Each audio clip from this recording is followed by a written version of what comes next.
महाभारत के युद्ध में अनेक महान योद्धा हुए, लेकिन जब भी सबसे भयंकर और रोमांचक युद्ध की बात होती है, तो सबसे पहले नाम आता है अर्जुन और कर्ण का। दोनों ही अद्वितीय धनुर्धर थे, दोनों ही दिव्य अस्त्रों के ज्ञाता थे और दोनों ही अपने अपने पक्ष की सबसे बड़ी आशा थे। लेकिन क्या आप जानते हैं कि युद्ध के दौरान एक ऐसा क्षण भी आया था जब स्वयं भगवान श्री कृष्ण ने अर्जुन के सामने कर्ण की वीरता की प्रशंसा की थी। आखिर ऐसा क्या हुआ था? क्यों अर्जुन को आश्चर्य हुआ? और श्री कृष्ण ने कर्ण की महानता के बारे में क्या कहा? आइए जानते हैं इस अद्भुत कथा को विस्तार से। कुरुक्षेत्र का युद्ध अपने निर्णायक चरण में पहुंच चुका था। भीष्म पितामह शरशैया पर थे। द्रोणाचार्य का भी अंत हो चुका था। अब कौरव सेना की सारी उम्मीदें केवल एक योद्धा पर टिकी थी। वह था दानवीर कर्ण। दूसरी ओर पांडवों की विजय का सबसे बड़ा आधार थे अर्जुन। समस्त देवता, ऋषि और योद्धा इस महान युद्ध को देख रहे थे।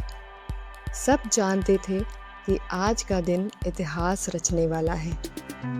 युद्ध भूमि में अर्जुन अपने रथ पर खड़े थे। रथ के सारथी स्वयं भगवान श्री कृष्ण थे। रथ के ध्वज पर विराजमान थे महाबली हनुमान। दूसरी ओर कर्ण अपने रथ पर सवार था। उसके हाथ में था विजय धनुष। उसकी आंखों में था आत्मविश्वास और हृदय में था वर्षों का संचित संघर्ष। क्योंकि कर्ण केवल अर्जुन से नहीं लड़ रहा था, वह अपने अपमान, तिरस्कार और भाग्य से भी युद्ध कर रहा था। दोनों योद्धाओं ने धनुष उठाए। अगले ही क्षण आकाश बाणों से भर गया। ऐसा प्रतीत हो रहा था मानो बिजली की 1000 धाराएं एक साथ चमक रही हों। कभी अर्जुन प्रहार करते, कभी कर्ण उत्तर देता। दोनों के अस्त्र एक दूसरे को काट देते। धरती कांप रही थी, आकाश गूंज रहा था। देवता भी आश्चर्य से यह युद्ध देख रहे थे।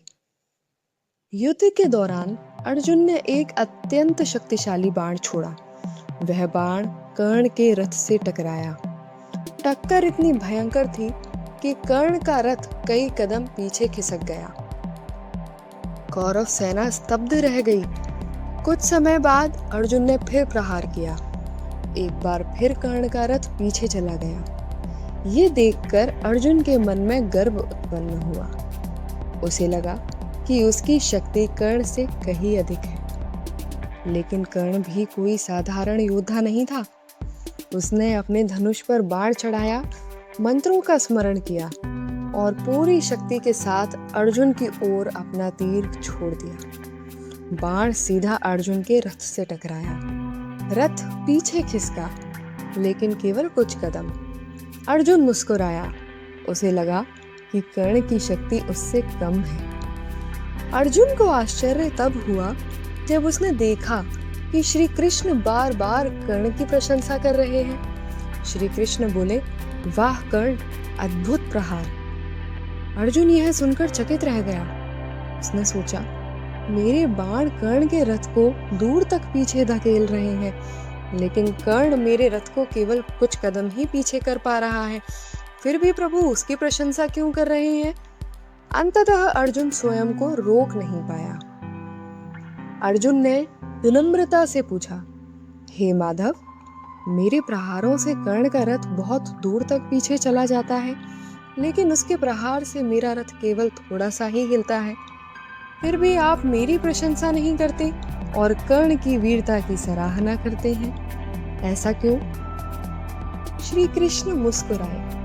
उन्होंने अर्जुन की ओर देखा और बोले, पार्थ, तुम केवल परिणाम देख रहे हो, लेकिन उसके पीछे का रहस्य नहीं जानते। फिर भगवान ने कहा, इस रथ पर केवल तुम नहीं बैठे हो, तुम्हारा सारथी स्वयं मैं हूँ और इस ध्वज पर महाबली हनुमान विराजमान है। इस रथ की रक्षा देवताओं की शक्तियां कर रही हैं। श्री कृष्ण आगे बोले, सोचो अर्जुन, जिस रथ पर मैं स्वयं उपस्थित हूँ, जिसकी ध्वजा पर हनुमान विराजमान है, जिसकी रक्षा दिव्य शक्तियां कर रही हैं। यदि उस रथ को भी कर्ण के बाण कुछ कदम पीछे धकेल देते हैं, तो कर्ण की शक्ति कितनी अद्भुत होगी। इसीलिए मैं उसकी वीरता की प्रशंसा करता हूँ। श्री कृष्ण की बात सुनकर अर्जुन का सिर श्रद्धा से झुक गया। उसे समझ में आ गया कि केवल बाहरी परिणाम देखकर किसी की शक्ति का आकलन नहीं किया जा सकता।